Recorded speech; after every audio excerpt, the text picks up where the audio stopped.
बसी ना मोरे नगरी भोले बाबा, हरि ना दुख हमारी ए भोले बाबा, चढ़ाइब फूल सगरी ए भोले बाबा। नमस्कार दोस्तों, मैं हूं ममता तिवारी और आप सभी का स्वागत करती हूं मेरे चैनल ममताज वे में। कैसे हैं आप सब? तो ये बताने के लिए कमेंट बॉक्स में हर हर महादेव हमेशा की तरह जरूर लिखें। तो चलिए दोस्तों, आज हम इस वीडियो में जानेंगे महाशिवरात्रि। महाशिवरात्रि से मैं बताई हूं आप लोगों को कि आप लोग उस दिन से चाहें तो प्रदोष का व्रत भी उठा सकते हैं और त्रयोदशी का, तेरस का भी नया व्रत की शुरुआत आप लोग कर सकते हैं। तो आप लोगों ने पूछा है कि दीदी कौन सा व्रत उठाना मतलब महिलाओं के लिए बहुत अधिक उत्तम होता है, प्रदोष का व्रत किस लिए किया जाता है और शिवरात्रि का व्रत जो है मासिक शिवरात्रि का हम क्यों करते हैं, दोनों व्रतों में क्या अंतर है और क्या नियम विधि है। सबसे पहले ये समझ लीजिए किन किन बातों का हमें ध्यान रखनी है जो हमारे द्वारा गलती नहीं होनी चाहिए। आप लोगों के बहुत सारे कमेंट्स आए हैं और देखिए एक ही वीडियो में बहुत सारी चीजें नहीं बताऊंगी, लगातार वीडियो डालूंगी, आप लोग चेकआउट करते रहिएगा। तो चलिए वीडियो को शुरू करते हैं और सभी महत्वपूर्ण बातें महाशिवरात्रि से जुड़ी हुई हम जान लेते हैं। तो सबसे पहले दोस्तों आपको बता दूं, फाल्गुन माह के कृष्ण पक्ष की महाशिवरात्रि कब है? 8 मार्च को। दिन क्या है? शुक्रवार। बहुत ही सुंदर दिन पे पड़ा है। तो दो व्रत का हमें उस दिन लाभ मिलेगा। एक तो महाशिवरात्रि है, आप लोग को मालूम ही है, ऐसे 2 वीडियो में समझा चुकी हूँ, और उस दिन जो है शुक्रवार को प्रदोष व्रत भी है। तो जो पहले से करते आ रहे हैं उनके लिए तो कोई चिंता वाली बात नहीं है, लेकिन जो पहली बार उठाना चाहते हैं प्रदोष का व्रत या तेरस का व्रत, तो उनको पूरे व्रत के जो नियम विधि है पहले जान लेते हैं। तो 8 मार्च को हमें व्रत रखनी है, दिन क्या है? शुक्रवार। तो सबसे पहले बता दूं, देखिए प्रदोष और तेरस व्रत दोनों एक नहीं है, पहले ये बात समझ लीजिए। ऐसे तो दोनों व्रत शिव जी का ही है और ये दोनों व्रत लगभग मुझे लग रहा है बहुत सारे लोग रखते हैं। और आप लोग पूछती हैं दीदी जैसे हमारे पति का स्वास्थ्य ठीक नहीं रहता तो कौन सा व्रत करना हमारे लिए सर्वश्रेष्ठ होगा। तो आपको बता दूं, बातों को थोड़ा सा समझिएगा समय निकाल कर।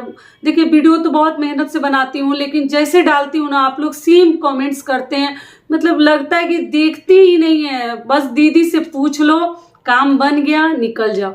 लेकिन जितने अच्छे से मैं मतलब वीडियो में समझाई रहती हूँ वो कमेंट में कहाँ अच्छे से आपको दे पाऊंगी रिप्लाई, उतना कहाँ टाइप कर पाती हूँ। तो आप लोग जो है ध्यान से वीडियो को सुना कीजिए। और इंस्टाग्राम पे भी मैं देखी हूँ, वीडियो शुरू करने से पहले थोड़ा सा आप लोगों से देखिए निवेदन करना चाहूंगी कि पहले तो मुझे उतना नहीं मालूम था, लेकिन हमारे बच्चे जो आजकल के जो है ना, सभी के बच्चे मदर फादर से मतलब पेरेंट्स से ज्यादा तो बच्चे ही जान चुके हैं। तो कमेंट्स दिन रात देती रहती हूँ। देखिए इंस्टाग्राम पे भी देती हूँ, यूट्यूब पे भी देती हूँ, लेकिन इंस्टाग्राम पे उतना मैं एक्टिव नहीं रहती, यूट्यूब पे ही ज्यादा आप लोग के रिप्लाईज देती हूँ। तो आप लोगों ने कहा है कि मेरे बेटे ने कहा कि मम्मा आप इतना रिप्लाई देती हैं, आप देखती हैं कि ये आदमी आपको फॉलो करता है कि नहीं करता है। तो देखिए मैं जब जाके चेक की, ये चीज मुझे मालूम नहीं था, तो बहुत सारे लोग केवल कमेंट्स करके और क्वेश्चन का आंसर जान लेते हैं लेकिन फॉलो नहीं किए हैं।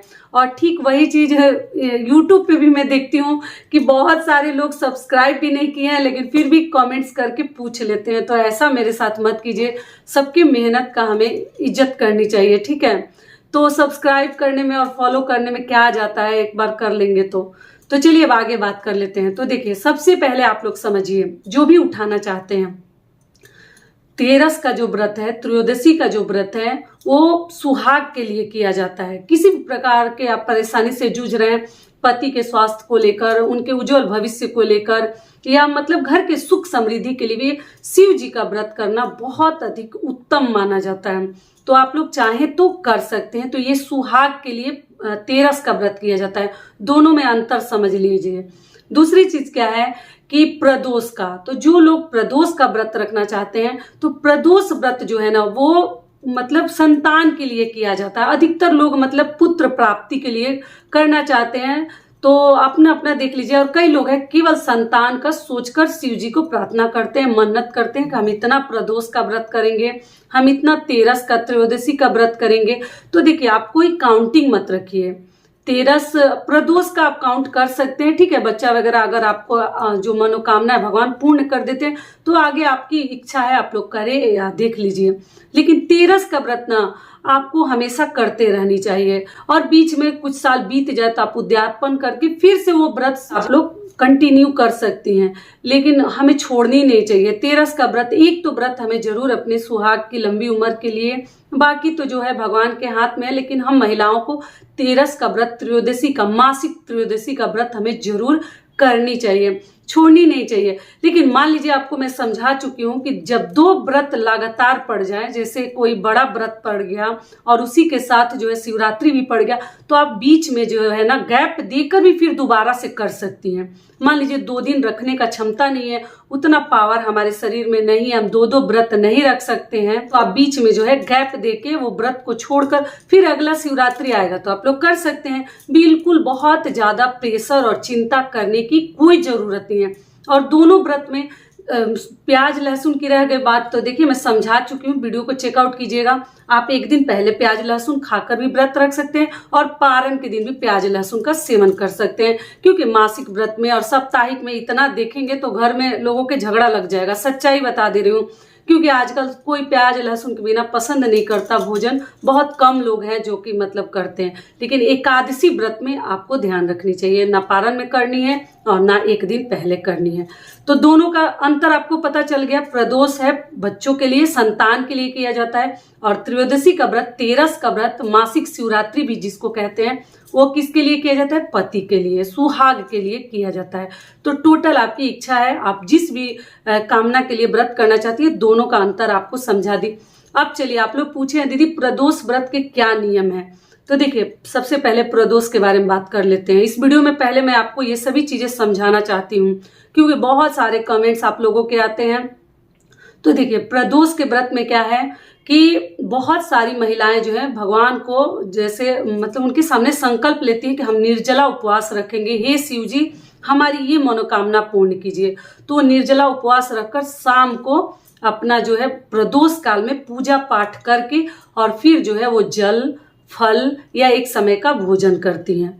टोटल आपकी इच्छा है। देखिए आप एक समय मीठा भोजन भी कर सकते हैं, या आप लोग केवल फलाहार करके भी ये व्रत रख सकती हैं। दूसरा विधि क्या है, एक तो ये तो निर्जला के लिए बता दी, और दूसरा विधि क्या है कि जैसे हम त्रयोदशी का व्रत रखते हैं ना, फलाहारी जल ग्रहण करके, फल खाकर, ठीक उसी प्रकार से आप जो है तेरस के जैसा ही प्रदोष का व्रत फलाहारी रख सकते हैं। सुबह में नॉर्मल विधि से पूजा पाठ कर लीजिए, फिर शाम को मंदिर जाकर, क्योंकि प्रदोष व्रत में ऐसे तो शिव जी की पूजा शाम को करे तो ज्यादा बेहतर है प्रदोष काल में, तो सुबह में नॉर्मल विधि से अपने घर में पूजा पाठ कर लीजिए और शाम को जाकर आप मंदिर में प्रदोष काल में पूजा पाठ कर सकती हैं, और पूरे दिन आप फलाहार पे रह सकती हैं। ऐसा कुछ नहीं है, निर्जला का कुछ इसमें नियम नहीं है कि किसी भी व्रत को इतना भारी हमें नहीं उठानी है कि हमारा स्वास्थ्य खराब हो जाए, पति भी प्रेशर में आ जाए, आपका तबीयत खराब होगा तो हस्बैंड को भी प्रॉब्लम है, इधर दिखाओ उधर दिखाओ, ऐसे डॉक्टर के पास ले जाओ। तो उससे अच्छा पूजा पाठ भी करनी है, लेकिन अपने स्वास्थ्य को ध्यान में रखकर। भगवान जी ने कभी नहीं कहा है कि आप अपना जान दे दीजिए और हमको प्रसन्न कर दीजिए, ऐसा कुछ नहीं है। जैसा आपका सामर्थ्य है, जैसी क्षमता है, ठीक उसी प्रकार से आपको कार्य करनी है। तो आप लोग निर्जला, अगर जिनको देख लीजिए जैसा भगवान से आप मन्नत करते हैं, निर्जला भी रखकर शाम को प्रदोष काल में पूजा करके बता चुकी हूँ, आप कुछ खा सकती हैं। और नहीं तो शिवरात्रि के जैसा पूरे दिन आप फलाहार लेकर जल ग्रहण करके सिंपल विधि से आप लोग जो है प्रदोष का व्रत कर सकते हैं। अनाज मत खाइए। 2 तरीके से आप प्रदोष का व्रत कर सकते हैं। क्लियर हो गया। अब चलिए तेरस का जान लेते हैं। तो तेरस के व्रत में भी कोई नियम विधि खास नहीं है, ये मासिक व्रत है दोनों। और कई लोग प्रदोष का दोनों व्रत रखते हैं, मतलब शुक्ल पक्ष का भी रखते हैं और कृष्ण पक्ष का भी रखते हैं। लेकिन आप कृष्ण पक्ष का ही रखें तो ज्यादा बेहतर है, क्योंकि शिव जी के जो व्रत है ना, कृष्ण पक्ष का ही रखा जाता है। लेकिन मान लीजिए आपको दोनों रखने की इच्छा हो रही है तो आप दोनों रख सकते, कोई मनाही नहीं है। तो तेरस के लिए आपको बता दूं, अच्छे से बातों को समझिएगा। और इससे पहले दोस्तों, अगर आपको मेरा वीडियो पसंद आता है तो चैनल को पक्का सब्सक्राइब कर दीजिएगा, कि ऐसे अच्छे आप लोगों को नियम और उपाय बताती रहूं। और वीडियो को लाइक कर दीजिएगा, क्योंकि आपके एक लाइक से हमें बहुत अधिक हिम्मत और प्रेरणा मिलती है, तो जरूर कीजिएगा। ऐसे तो आप लोग करते हैं, बहुत अच्छी हैं मेरी बहनें और मेरे सब्सक्राइबर्स, बहुत ही अच्छे हैं। इतना आप लोग सुंदर से कमेंट्स करते हैं ना कि दिल तो मेरा एकदम खुशी कर देते हैं, अंदर से प्रसन्न कर देते हैं। तो सभी को कितना बताऊं, हर वीडियोज में तो बताती हूँ, सभी को तहे दिल से धन्यवाद। ठीक है, और जो सब्सक्राइब नहीं करते हैं, केवल क्वेश्चन पूछते हैं, तो पक्का कर लीजिएगा। ये हो गया। तो चलिए, तेरस के लिए क्या है कि सुबह सवेरे उठकर साफ स्वच्छ वस्त्र आप लोग धारण कर लीजिएगा और अपने मंदिर में भी पूजा आप कर सकती हैं, या आप जाकर शिव मंदिर आसपास है तो जरूर जाइए। व्रत में कोशिश कीजिए कि प्रदोष काल में भी आप पूजा कर सकते हैं, या आप जो है सुबह में भी जाकर शिवरात्रि के दिन आप लोग पूजा कर सकते हैं। मासिक शिवरात्रि के लिए आपको बता रही हूँ, महाशिवरात्रि में तो जाना ही है। तो आप लोग ये सभी कार्य करके और फलाहार पे रह सकते हैं। अगला आप लोगों का सबसे महत्वपूर्ण सवाल है कि दीदी ये दोनों व्रत उठाने से पहले क्या नया वस्त्र चाहिए? बिल्कुल नहीं। ये किसने कहा कि नया वस्त्र कोरा चाहिए? ऐसा कुछ नहीं है। आपको आपकी श्रद्धा सबसे बड़ी चीज है, भगवान के प्रति श्रद्धा होनी चाहिए।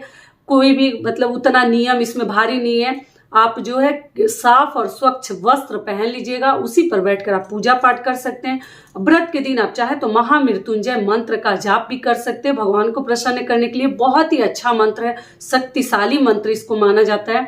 तो दोनों व्रतों में महामृत्युंजय मंत्र का जाप आप 21 बार, 11 बार, 51 बार कर सकते हैं, जो कि आपके घर परिवार के लिए बहुत ही अच्छा है। देखिए, हमारा काम है करना, कर्म तो हमें करनी है, बाकी भगवान तो सबका लेखा जोखा लिख रहे हैं। ऐसा नहीं कि हम कर रहे हैं तो हमारे साथ कुछ नहीं होगा और जो नहीं कर रहे हैं उनके साथ हो जाएगा, ऐसा कुछ नहीं है। भगवान की मर्जी है, लेकिन फिर भी हमें भगवान को याद करते रहनी है और अच्छे अच्छे व्रत त्योहार ये सभी कार्य अपने घर के बढ़ोतरी और उन्नति के लिए जरूर करनी है। तो आप लोग देख लीजिएगा, जो चाहे आप कर सकते हैं। कई ऐसी बहनें पूछिए दीदी दोनों कर सकते हैं, तो देखिए आप देख लीजिए, दोनों करने का अगर ताकत है तो जरूर कीजिए, अपने क्षमता के अनुसार कार्य कीजिएगा। मैं कभी नहीं कहूंगी कि आप लोग बीमार पड़िए बहुत सारे व्रत के चक्कर में, तो आप अपने शारीरिक क्षमता के अनुसार कोई भी व्रत उठा सकते हैं। लेकिन मैं हर महिलाओं से कहूंगी कि आप और जो व्रत करना चाहती हैं कीजिए, लेकिन अगर आप लोग मासिक त्रयोदशी का व्रत 13 का करते हैं ना, जो कि आपके लिए बहुत ही अच्छा है, आपके सुहाग के लिए, आपके पति के लिए, तो आप लोग देख लीजिएगा। सारी बातें क्लियर हो गई। तो आप लोग ध्यान रखिएगा कि इसी महाशिवरात्रि से आप लोग ये दोनों व्रत उठाने की कोशिश करें और कंटिन्यू आप लोग कीजिएगा। दोनों पक्ष का 13 तो हम लोग नहीं करते, मैं भी करती हूँ, आपको बता दे रही हूँ। ऐसे तो मैं बताई हूँ, केवल कृष्ण पक्ष का ही करते हैं हम लोग, शुक्ल पक्ष का 13 त्रयोदशी नहीं करते हैं। आप अपने इच्छा अनुसार उठा लीजिएगा। तो आशा करती हूँ कि सारी बातें अभी आप लोगों को समझ में आ गई होगी। तो ये वीडियो मेरा यहीं तक का था, फिर मिलती हूँ एक नए वीडियो में। तब तक के लिए नमस्कार, स्वस्थ रहिए, सुरक्षित रहिए और जहाँ कहीं भी रहिए खूब खुश रहिए। धन्यवाद। हर हर महादेव।